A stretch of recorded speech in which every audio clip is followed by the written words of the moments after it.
What you just watched there was the House adjourning their business for the evening. A live look at the U.S. Capitol on this, well, it's now 10 p.m. on the nose in the nation's capital.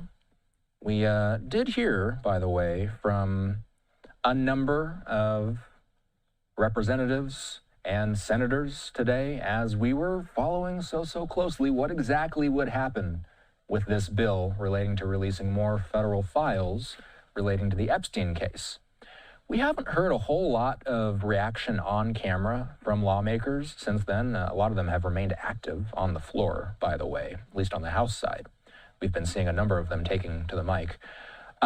We did hear from Senate Minority Leader Chuck Schumer shortly after it was announced that the Senate would, in fact, move this bill forward without even holding an official vote on the Senate floor.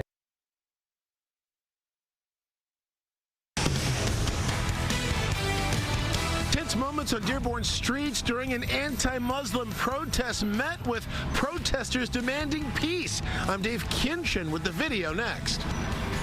A grieving father loses a 14-year-old girl and another loved one to a horrible murder. 4 years later, a person is convicted for that crime. What that father says kept him going all this time. And we're also tracking the last of the precip moving out. We are tracking more milder air returning. We'll have timing on that in the forecast coming up. Working for you. Fox 2 News at 10 starts now. Good evening, everybody. I'm Roop Raj. We begin with a clash of religious and cultural views today in Dearborn. Fox 2 cameras were rolling as an alt-right group rallied to condemn Islam, only to be overwhelmed by a large group of Muslim activists determined to promote peace.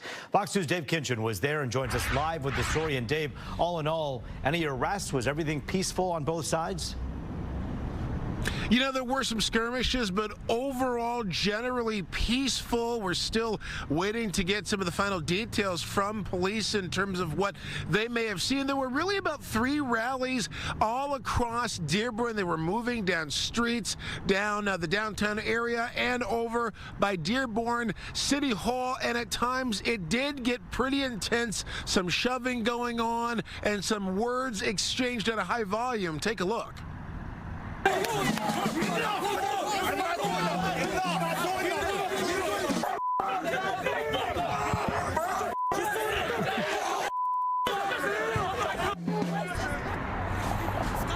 The heated clashes and shouting matches took place across downtown Dearborn and at City Hall, as you saw there, with far-right activists making critical statements of Islam and Muslim supporters not taking any of that lightly, speaking up in defense of their faith and culture. One right-wing organizer's social media pages called it a Christian crusade on Dearborn, but it was filled with anti-Islamic rhetoric. In response, many members of Dearborn's Muslim community say they tried to be welcoming but got into several faces shouting down the hate. Because I have more melanin than you. I don't. You live differently. I have melanin. No, you live differently. What do I do differently? Dearborn. I play football. How are they coming to us and saying that we're all about division, we're all about Sharia law and everything, and then every single corner that you walk into, it's a Christian block, a Christian mosque, or whatever it is. You can see all of it, yeah. Sheba Restaurant, we have about 5 locations. We tried offering them food from our end, telling them, here, brother, we're here to offer you guys food. Looked at me straight, he was like, I'm not gonna shake hands with evil. Well, the Dearborn Area Interfaith Network sent out a message to the community urging people to come forward in the name of peace, talking about how people work together in various ways out of diverse backgrounds to make Dearborn a very positive place to live. Tonight on The Edge, there's a politician running for governor who had a change of heart. According to Care Michigan, he was going to reportedly expose some things that he thought needed to be exposed about Dearborn, but ended up meeting with many Muslim leaders and had a change of heart on that. We'll tell you more there tonight on The Edge. For now, reporting live in Dearborn, Dave Kinchin, Fox 2 News. Yeah, Dave, I know it's so hard to try to figure this out, but do you have any idea how many of these people are from Michigan in town and how many came in from out of town? And my other question is that it, or are they planning more of these? Well, one key member of that alt-right movement, it's been called, one key member was actually from Florida and brought a contingent up from Florida. There are a lot of this really popping off via social media, as many of these demonstrations tend to do. It is possible there could be more, but we do know that the community and law enforcement, they are standing ready if that does happen. Ready, and so far, so good in terms of everything remaining peaceful. Yep. And that is good news here. Dave Kitchen for us live tonight. Thank you.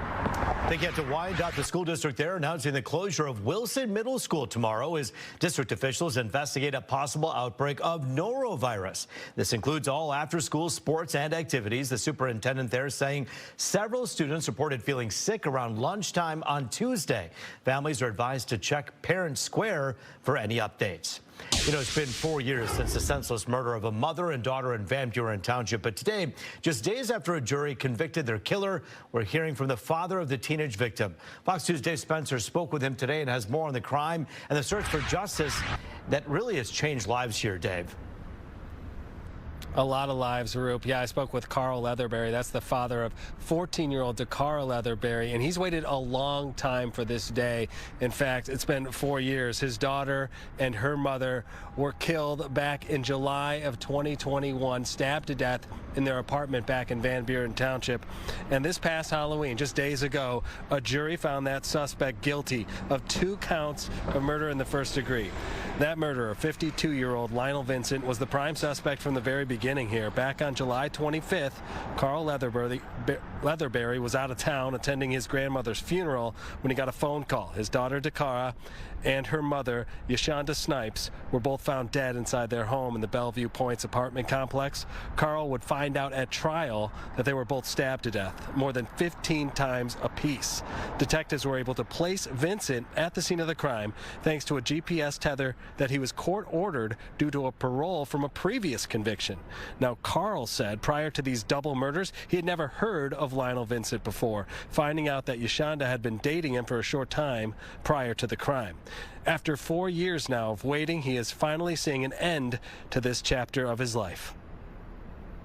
When I heard that it was my daughter, after losing my wife and my grandmother, the whole life was just dragged out of me at that moment.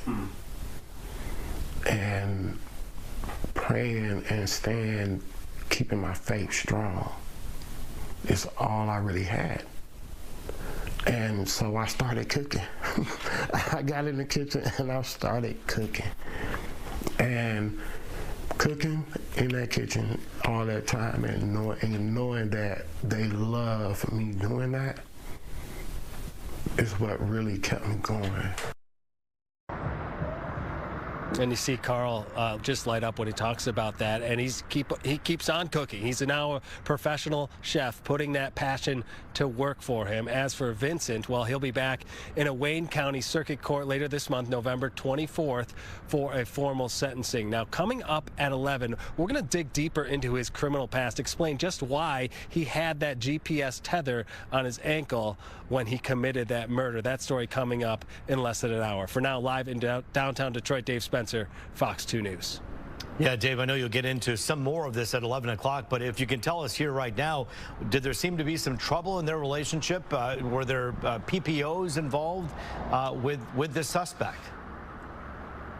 Yeah, that's the thing, is that this relationship was kept secret from a lot of people. A lot of family members never knew about this, and that's part of the problem here. And as you mentioned, we are going to dig deeper into that aspect coming up at 11. And he and his insights into all of this and how it's changed his life and how he was able to reach forgiveness. It's a pretty powerful story.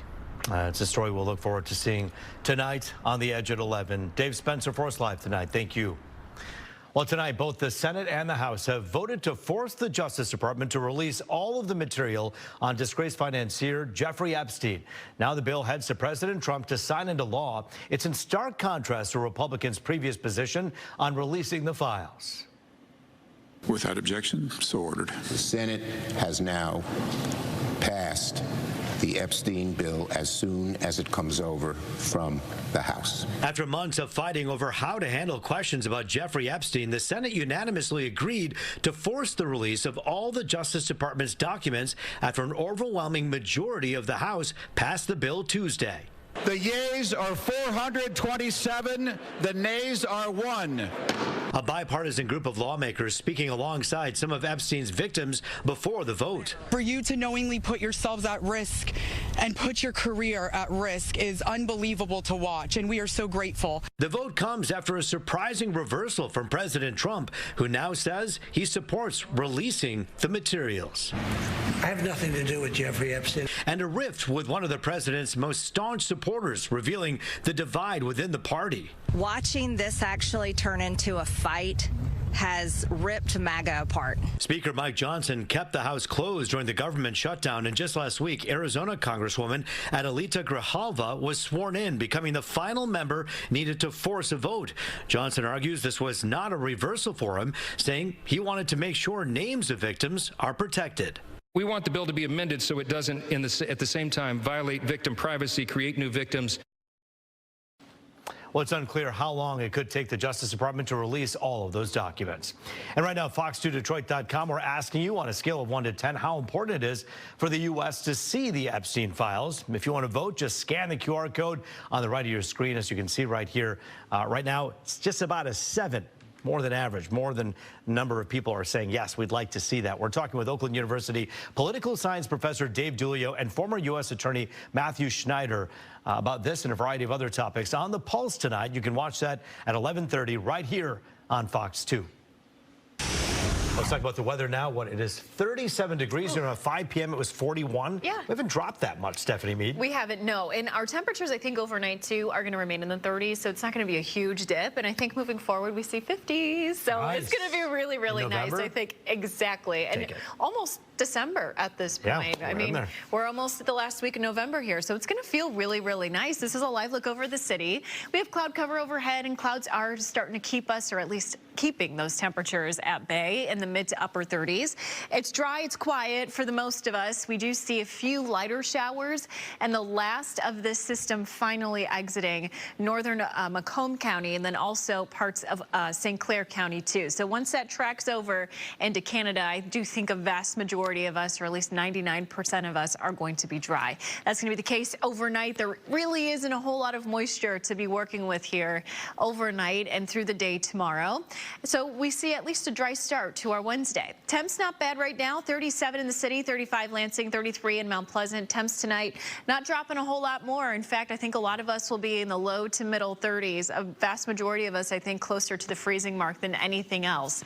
Now, moving forward, we have a nice, dry, quiet stretch. Temps will be in the 50s.